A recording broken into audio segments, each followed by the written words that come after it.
لله نحمده ونستعينه ونستغفره ونؤمن به ونتوكل عليه ونعوذ بالله من شرور أنفسنا ومن سيئات أعمالنا من يهده الله فلا مضل له ومن يضلله فلا هادي له ونشهد أن لا إله إلا الله وحده لا شريك له ونشهد أن محمدا عبده ورسوله أما بعد فأعوذ بالله من الشيطان الرجيم بسم الله الرحمن الرحيم إن الذين يلحدون في آياتنا لا يخفون علينا صدق الله مولانا العظيم جامعة إسلامية تاج العلوم تحفظ ختم النبوة مدرسة বার্ষিক ইসলামী মহাসম্মেলনের মোহতরম সভাপতি আল্লামা শরীফ হাফিজ ইমরান হাফিজাহুল্লাহ, আমন্ত্রিত ওলামায়ে কেরাম, ছাত্র ভাইয়েরা, যুবক ভাইয়েরা এবং দিন প্রিয় ইসলাম প্রিয় তৌহিদি জনতা, রাত অনেক হয়ে গেছে, 11:30 বাজে। তবে এখনো আরো দুজন অতিথি, একজন বিদেশের অতিথি আর একজন দেশের, আল্লামা রশিদুর রহমান ফারুক বরকতি হাফিজাহুল্লাহ কাছাকাছি আছেন, যে কোনো সময় চলে আসবেন। এবং আরেকজন বিদেশি মেহমান, তিনিও কিছুক্ষণের মধ্যে চলে আসবেন। রাত অনেক হয়ে গেছে, ঠিক এই মুহূর্তে লম্বা আলোচনা করা, দীর্ঘ আলোচনা করার সুযোগ হবে না। তারপরেও মন্ত্র চাই যে খাতমে নবুয়ত নিয়ে কথা বলি, যেহেতু খাতমে নবুয়ত মাদ্রাসার নাম, পুরো বিভাগীয় লোকেরা এই মাদ্রাসার নাম জানে, খাতমে নবুয়ত মাদ্রাসা। কথা ঠিক না ঠিক? তবে যেহেতু ঢাকার ঐতিহাসিক সোহরাওয়ার্দী ময়দানে আমরা খাতমে নবুয়ত সম্মেলন করেছি, এর আগে প্রায় সব প্রোগ্রামে খাতমে নবুয়ত নিয়ে আলোচনা হয়েছে। বসে পড়ুন, যেখানে জায়গা আছে বসে পড়ুন।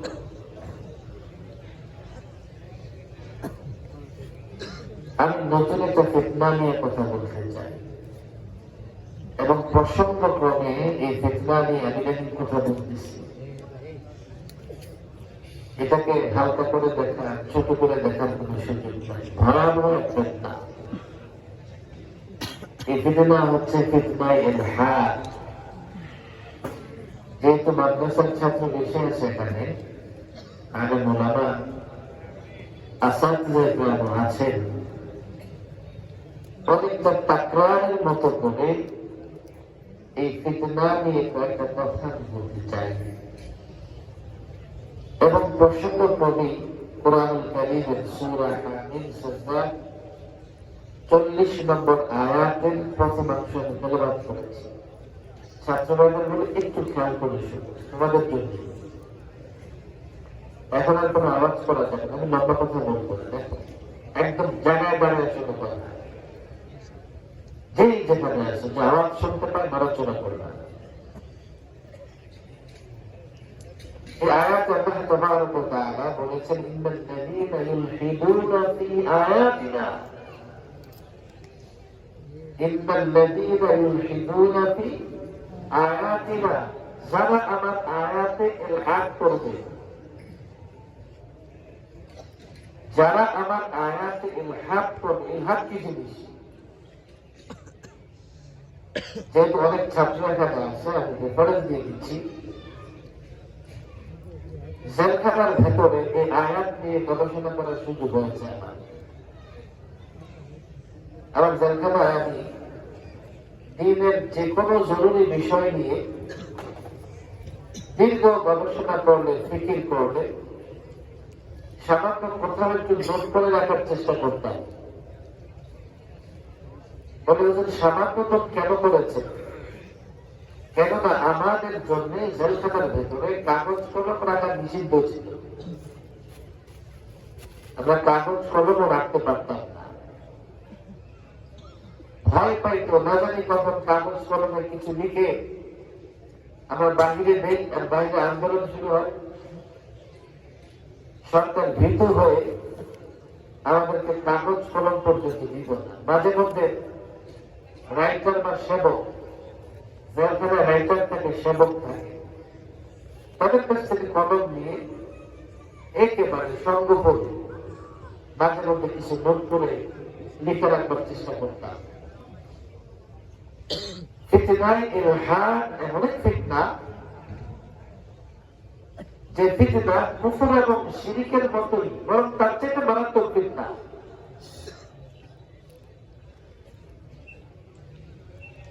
মুফতি শাফি সাহেব রাহিমাহুল্লাহ তাফসীরে মারিফুল কুরআনে এই আয়াতের উপরে সামান্য ব্যাখ্যা করেছেন। রেফারেন্স দিয়ে দিচ্ছে, ছাত্ররা পড়ে দেখে নিতে পারবে। সেখানে তিনি লিখেছেন, এই আয়াতের ব্যাখ্যা বুঝবার জন্য পূর্ববর্তী আয়াতের আলোচনাটার সামনে থাকা দরকার। এই আয়াতের পূর্বের আয়াতগুলোতে আল্লাহ তাবারক ওয়া তাআলা ওই দলের কথা বলেছেন যেই দলের লোকেরা সরাসরি ইসলাম এবং কোরআনকে অস্বীকার করে, এবং যারা সরাসরি ইসলাম এবং কোরআনকে অস্বীকার করে তাদের পরিণতি, পরিণামের কথা আল্লাহ বলেছেন পূর্বের আয়াতগুলোতে। আর এই আয়াতে ইলহাদ তথা মুলহিদীনদের কথা বলেছেন। মুলহিদীন বা ফিতনায়ে ইলহাদ কি জিনিস? ফিতনায়ে ইলহাদ কি জিনিস? মুলহিদীন কারা? ফিতনায়ে ইলহাদ বা মুলহিদীন হচ্ছে তারা যারা মুখে ইসলাম মানার ঘোষণা দেয়, যারা কোরআনকে বিশ্বাস করে এই কথাও বলে, কিন্তু কোরআনে কারীমের আয়াতের যে মর্মার্থ আহলুস সুন্নাহ ওয়াল জামাআহ কোরআনের বিধান সম্বলিত নানা আয়াতের যে ব্যাখ্যা বিশ্লেষণ দান করা, তারা সেখান থেকে সরে গিয়ে নিজেদের মত করা একটা ব্যাখ্যা দান করিয়ে ফেলে। ইলহাদ মানে এক পাশে চলে যাওয়া। এই জন্য লাহাদ বলা হয় ওই কবরকে, অফিসার লিখেছেন, লাহাদ ওই কবরকে বলা হয় যে এক পাশে করা হয়, খোদাই করা হয়। আহলুস সুন্নাহ ওয়াল জামাতের বিধান সম্বলিত আয়াত, কোরআনের নানা আয়াতের যে ব্যাখ্যা আছে, এই ব্যাখ্যা থেকে সরে যাওয়া যায়, সরে গিয়ে নিজেদের বদবনা ব্যাখ্যা যারা দাঁড় করায় তারা বলবে। আর তাদের এই কাজকে বলা হয় ফিতনায়ে ইলহাদ। আগে যারা প্রকাশ্যে দিন তথা কোরআনকে অস্বীকার করেছে, তারা কুফর এবং শিরকে লিপ্ত। যারা প্রকাশ্যে তো কোরআন এবং সুন্নাহ কিংবা ইসলামকে অস্বীকার করে না, কিন্তু বিধান নিজের মত ব্যাখ্যা করে, তারাও কুফর এবং শিরকে লিপ্ত। মুলহিদ এক সহজ শব্দ কি হতে পারে? মাদ্রাসার ছেলেরা বলে জিন্দিক হতে পারে। আমি বলি আসলে মুলহিদকে আধুনিক প্রজাতির নাস্তিক বলা যেতে পারে। ওরা আধুনিক প্রজাতির নাস্তিক। তারা যখন ইসলাম এবং কোরআন সুন্নাহর বিরুদ্ধে কথা বলবে, আপনি যদি বলেন যে এটা কোরআন সুন্নাহর বিরুদ্ধে যাচ্ছে, আপনি কোরআন সুন্নাহর বিরুদ্ধে অবস্থান গ্রহণ করছেন, সে বলবেন না, আমি কোরআন মানি, সুন্নাহ মানি, নামাজ পড়ি, তাহাজ্জুদ করি। যেমন আমাদের পলাতক বাহিনীর প্রধান ওই ফজরের পরে কোরআন শরীফ না পড়ে কি করতেন না? উঠতেন না, জানামাজ ছাড়তেন না। আমাদের উস্তাদরা ছাত্রদের শোনায় থাকেন, এক ব্যক্তি খুব আয়তন কুরসি পড়ে, মিনিটে 50 বার পড়ে ফেলে। জিজ্ঞেস করা হলো, এক মিনিট এতবার পড়ার কোনো সুযোগ দেয়, কেন দেয়? আয়াত পাক আছে, কুরসি কুরসি কুরসি কুরসি। এক মিনিটে তো 50 বার পড়াই যায়। এলহাদ এমন এক ফেতনা, যে ফেতনায় রাজনীতিবিদ আক্রান্ত। যে কথা বললে হয়তো বা কোন রাজনৈতিক দলের নেতা আমার উপর ক্ষুব্ধ হতে পারে। এদেশে অনেক রাজনৈতিক দলের নেতা আছে যারা কোরআন এবং সুন্নাহর ব্যাখ্যায় আলেম কিংবা আহলুস সুন্নাহ ওয়াল জামাতকে অনুসরণ করে না, নিজে যা বুঝেছে তাই বলবার চেষ্টা করে। আছে না ভাই? আছে এক ধরনের সুশীল সমাজ। আমরা ওই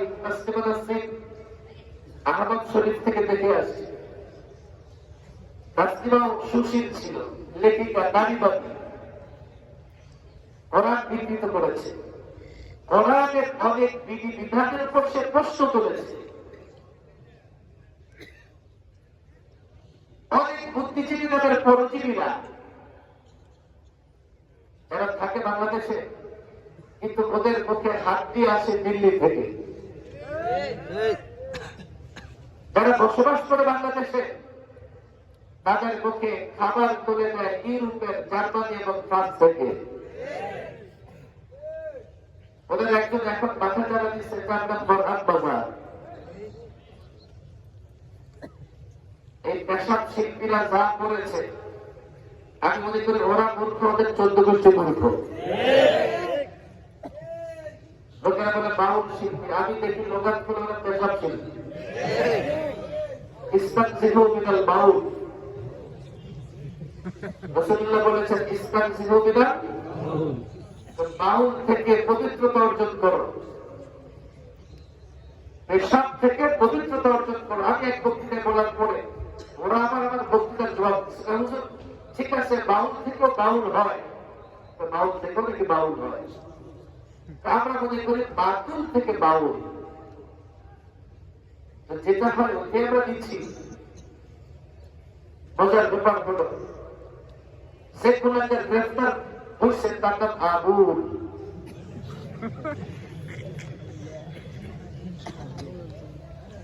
আবুল বাউল করে,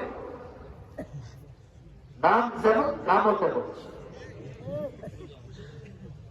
এতদিন আমরা সচেতন ছিলাম না, আল্লাহর কাছে তওবা করি, ইস্তেগফার করি। আমরা এই ভিতরে ইলহাদ যে কতটা গভীর ষড়যন্ত্র চক্রান্ত রূপে বাংলাদেশে আবির্ভূত হয়েছে, আমরা সচেতন ছিলাম না, আমরা জাগ্রত ছিলাম না। এই ফেতনার শিকড় কত গভীরে দেখেন। এই আবুল প্রকাশ্য আল্লাহকে নিয়ে কটূক্তি করলো, আর আধুনিক প্রজাতির নাস্তিকেরা এর বিচার না চেয়ে আবুলের মুক্তি চাইল। তারপরে দেখেন ফেতনা কত গভীরে। আবুল বলল যে সূরা নাসে তো নাসকে আল্লাহ নাসে কইছে। ওরা বিকৃত করার পরে এই বুদ্ধিজীবীরা আবুলের বিচার না চেয়ে তারা আবুলের মুক্তি চাইল। আমি অবাক হয়েছি আধুনিক প্রজাতির নাস্তিক ফরহাদ বাজারের বক্তৃতা শুনে। সে মিডিয়ার সঙ্গে কথা বলতেছে আর বলতেছে বাউলদের উপর আক্রমণ হচ্ছে, সারা পৃথিবী থেকে আমার কাছে ফোন আসতেছে। অবাক হয়ে গেলাম, তার কাছে কেন ফোন আছে? সে তো প্রধান উপদেষ্টা নয়, সে তো স্বরাষ্ট্র উপদেষ্টা নয়, সে তো পুলিশের প্রধান নয়, সে তো কোন বাহিনীর প্রধান নয়। তার উপরে আইন শৃঙ্খলা নিয়ন্ত্রণের দায়িত্ব ন্যস্ত করা হয় নাই। তাহলে কেন তার কাছে ফোন আসবে? আবার বুঝতে বাকি নাই, সে আসলে ওই পশ্চিমা রাষ্ট্রগুলোর এজেন্ট। আধুনিক প্রজাতির নাস্তিকেদের একটা তাদের অপরাধের ফিলিস্তিন তুলে ধরলে রাত শেষ হয়ে যাবে। এমন এমন কথাবার্তা বলতেছে তারা, অথচ দাবি করতেছে মুসলমান। আমার বলি সুফি, ওরা সুফিবাদে বিশ্বাসী। এই আউল বাউল ফাউলের কাছে স্টেজে উঠে একদল শরীয়তের পক্ষে, একদল মানবতার পক্ষে আল্লাহ নূর দিয়ে ভস করে। আল্লাহ সর্বপ্রথম কি সৃষ্টি করেছেন এই নিয়ে ভস করে। ইসলামের নানা জটিল বিষয় নিয়ে তারা মুনাজারা করে, বিতর্ক করে। আর নাস্তিকের বাচ্চারা আমাদের বুঝাবার চেষ্টা করে, হুজুর আপনারা তো বহস করেন, আপনারা তো মুনাজারা করেন, বাউলদের কোন অপরাধ নাই। ওরা বিতর্ক করে, তর্ক বিতর্ক করে, প্রশ্ন উত্তর করে। আপনারাও তো করে থাকেন যেগুলো। ওরা অভিনয় করে, ওদের উপর কেন আক্রমণ হবে, ওদেরকে কেন জেলে ভরা হবে। আমি নাস্তিকদের বাচ্চাদের বলি, দেখো তোমরা আমাদের তর্ক বিতর্ক শিখাও না, টকশো শিখাও না। আমি নিজেও শতাধিক টকশোতে অংশগ্রহণ করেছি। আমাকে বলো, টকশোতে পক্ষে বিপক্ষে যারা বিতর্ক করে, এক পক্ষ আরেক পক্ষকে অশ্লীল ভাষায় গালি দিতে পারে না, এক পক্ষ আরেক পক্ষ নির্দিষ্ট শব্দে উচ্চারণ করতে পারে না। বাংলাদেশের পার্লামেন্টে বিতর্ক হয়, সরকারি দল বিরোধী দলের মধ্যে বিতর্ক হয়। যদি কোন সংসদ সদস্য অপর পক্ষকে লক্ষ্য করে অশ্লীল বাক্য কিংবা আপত্তিকর বাক্য উচ্চারণ করে, সঙ্গে সঙ্গে স্পিকার বলতে থাকে, আপনি আপনার বাক্য, আপনি আপনার বক্তৃতা প্রত্যাহার করেন। স্কুল কলেজের ছাত্ররা বিতর্ক করে, টেলিভিশনে জাতীয় চ্যানেলগুলোতে বিতর্ক অনুষ্ঠান হয়। আমাকে বলো, কোন অনুষ্ঠানে এক পক্ষ আরেক পক্ষকে অশ্লীল শব্দ ব্যবহার করে গালি দিতে পারে? নেভার। কোন বিতর্কে, কোন বহসে, কোন মুনাজারায় এক পক্ষ আরেক পক্ষকে অশ্লীল ভাবে আক্রমণ করতে পারে না, গালি দিতে পারে না। এটা সমর্থন করা যায় না, এটা কেউ সমর্থন করবে না। আর এই আউল বাউল ফাউলরা বিতর্কের নামে আল্লাহকে নিয়ে কটূক্তি করবে। তোমরা তাদের পক্ষ নাও, তোমরা তাদেরকে সমর্থন করো, তোমরা তাদের বাঁচানোর চেষ্টা করো। নাস্তিকের বাচ্চারা মনে করে আমরা কিছুই বুঝি না। আসলে তারা তাদের ষড়যন্ত্র গোপন রাখতে চায়। আল্লাহ বলেছেন, লা ইয়াখফাউনা আলাইনা, লা ইয়াখফাউনা আলাইনা। তারা যে আমার আয়াতগুলো নিয়ে ইলহাদ করে, আমার আয়াতগুলোকে বিতর্ক করে, লা ইয়াখফাউনা আলাইনা। তাদের এই ষড়যন্ত্র, তাদের এই শিরক, তাদের এই কুফর আমার কাছে গোপন নয়। তারা আমার কাছে সেটা গোপন করতে পারে না। এর মানে হচ্ছে তারা গোপন করতে চায়। এর মানে হচ্ছে এই বর্তমান প্রজাতির নাস্তিকেরাও এই শিরক কুফরকে গোপন রেখে সাধারণ মুসলমানের ঈমান ধ্বংস করতে চায়, সাধারণ মুসলমানের ঈমান নষ্ট করতে চায়। কিন্তু আল্লাহ মাঝে মধ্যে তা প্রকাশ করে দেয়।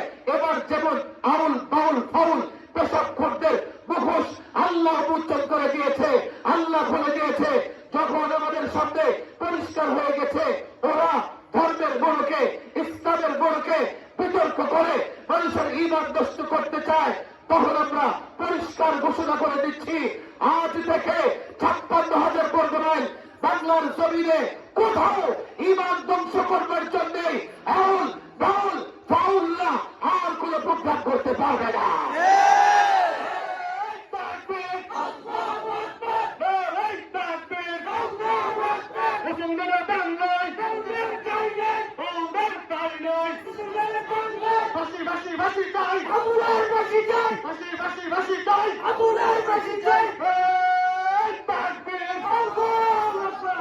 এই ঘটনা কাদিয়ানীদের মতোই মারাত্মক ভিন্না। কাদিয়ানীরা নামে কামে অমুসলিম, কথা ঠিক না বেঠিক?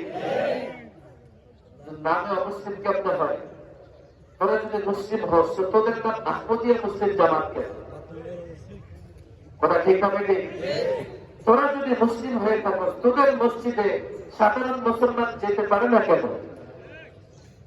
তোরা যদি মুসলিম হয়ে থাকো তো তোরা সংখ্যালঘু কেন হইল? ডক্টর ইউনূস সাহেব বিদেশ থেকে ঢাকা এয়ারপোর্টে পা রেখেই বলেছিলেন সংখ্যালঘুদের নিরাপত্তা দিতে হবে। সংখ্যালঘু তারা হিন্দু, বৌদ্ধ, খ্রিস্টান,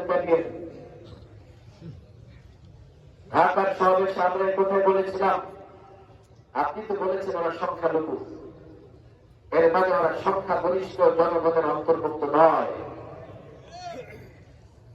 আপনি তাদের আইডেন্টি ক্লিয়ার করে দেন, তারা কাদিয়ানী জামাত, তাদের এটা মসজিদ নয়, উপাসনালয়।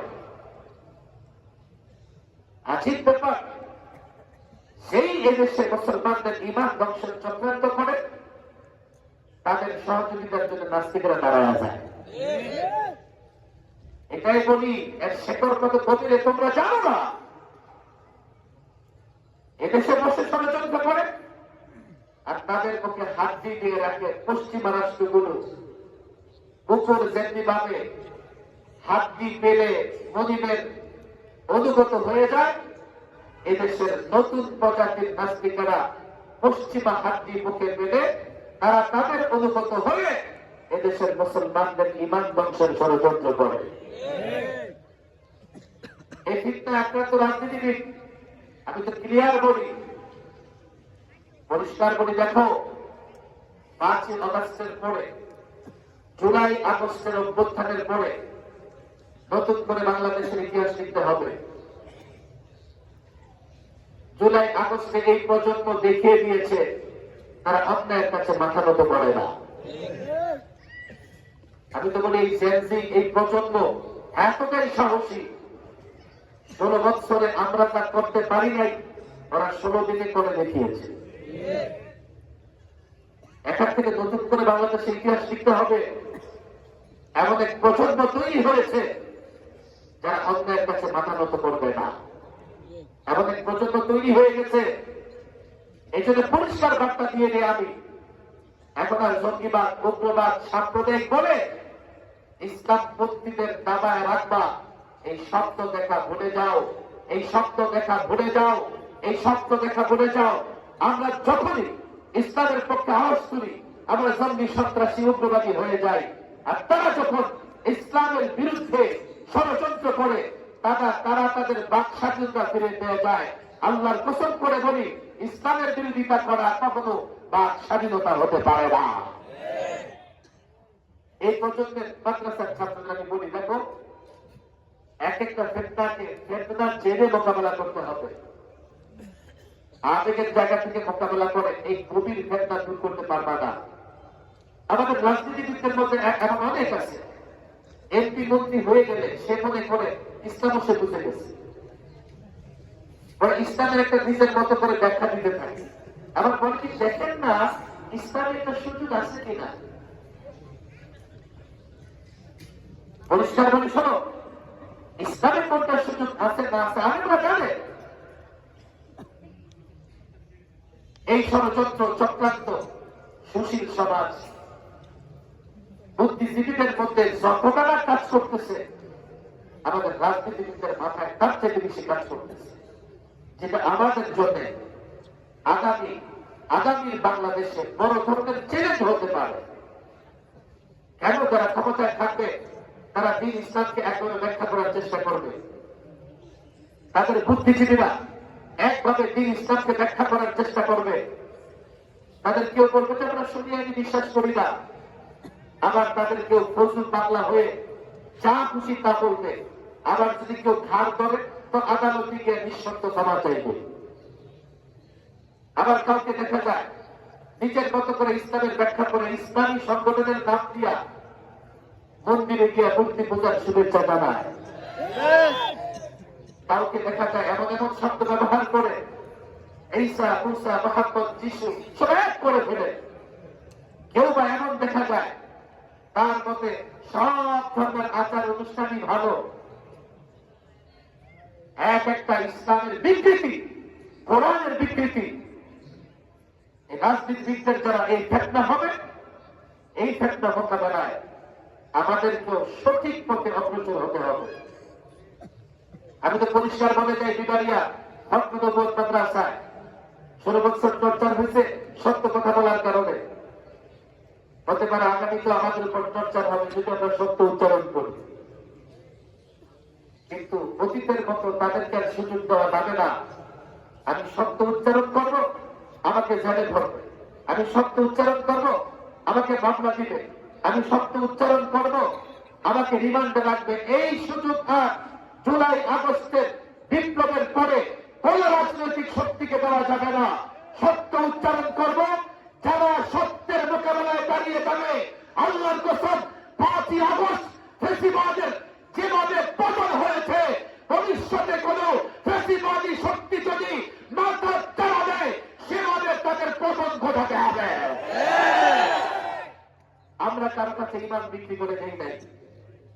ইমান বিক্রি করে আমরা কারোর সঙ্গে আপোষ করতে পারবো না। তোমরা সতর্ক হও। রাজনীতি করো, তুমি ডাক্তার, ঠিক আছে, চিকিৎসা করো।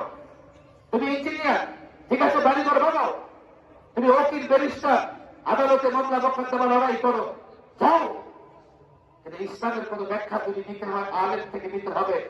আহলে সুন্নাত ওয়াল জামাতের ব্যাখ্যার বাইরে কোন ব্যাখ্যা কোন রাজনীতিবিদ দিতে পারবে না।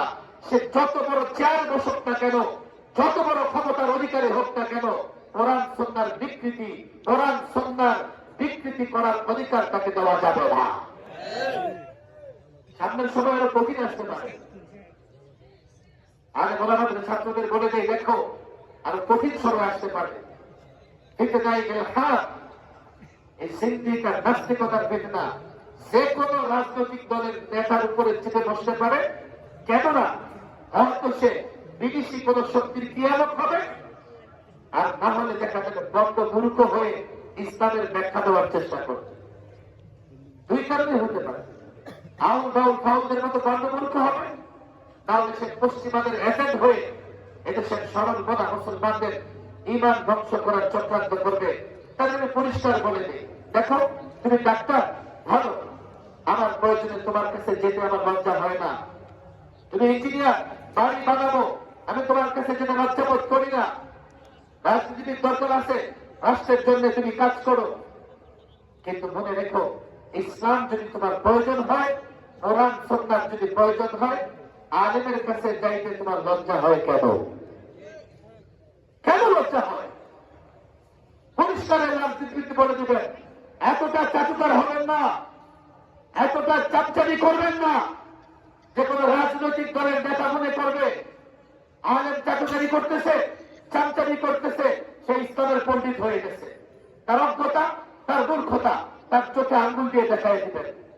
তুমি হও রাজনীতিবিদ, হও ডাক্তার, তবে ইসলাম সম্পর্কে কোরআন দিব জানো না, ইসলাম সম্পর্কে আলেমের কাছ থেকে জেনে নিতে হবে। যদি এগুলো করতে না পারেন, ভয়াবহ ফেতনা আসবে।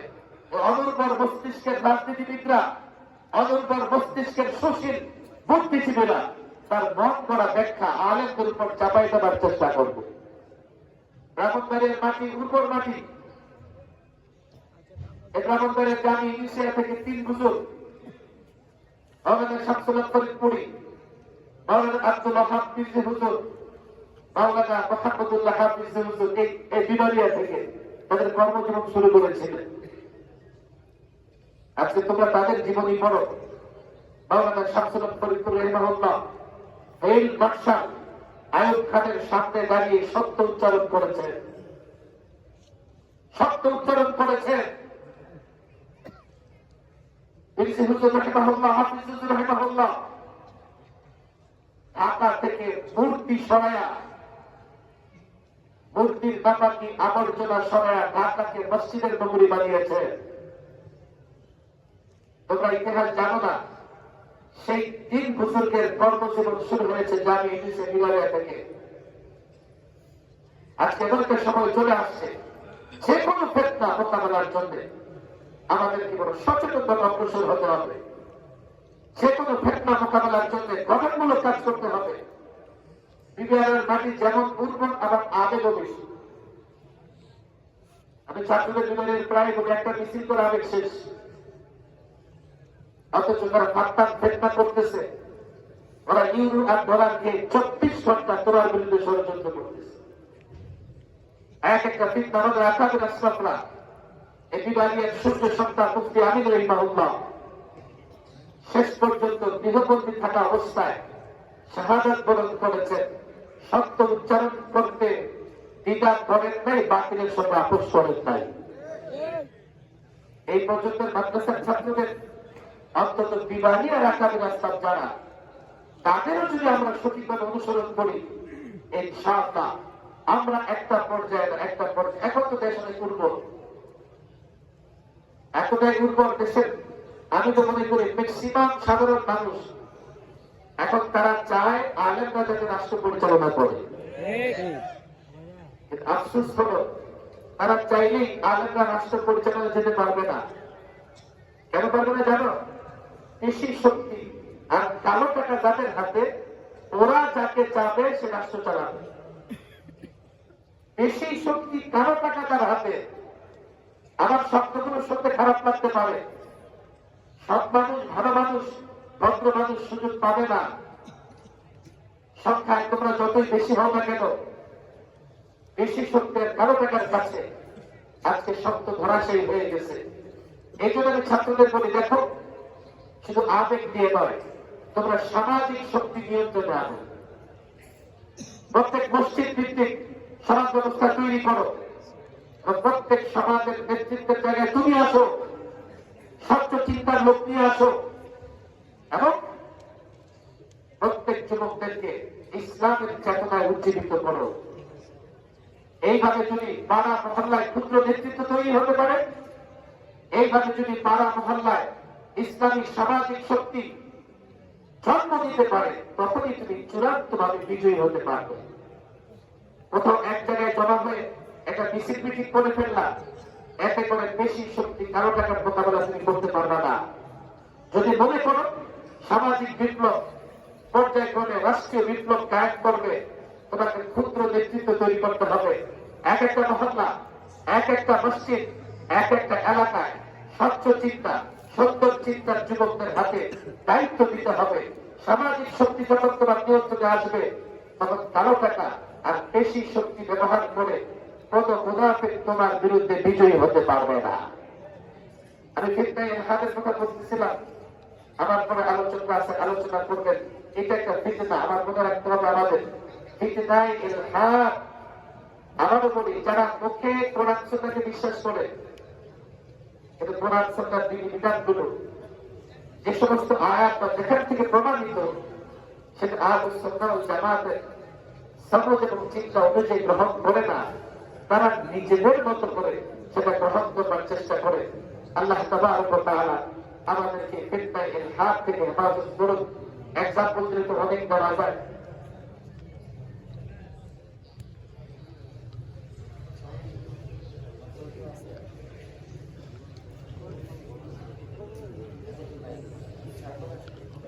উত্তরাধিকার সূত্রে নারী যা পাবে, কন্যা যা পাবে, ছেলে কি পাবে? বলো, ছেলে কি পাবে? আমার কথা বুঝতেছো না? বাবার সম্পত্তিতে কন্যা যা পাবে, পুত্র কি পাবে? বলো কি পাবে? বলো কি পাবে?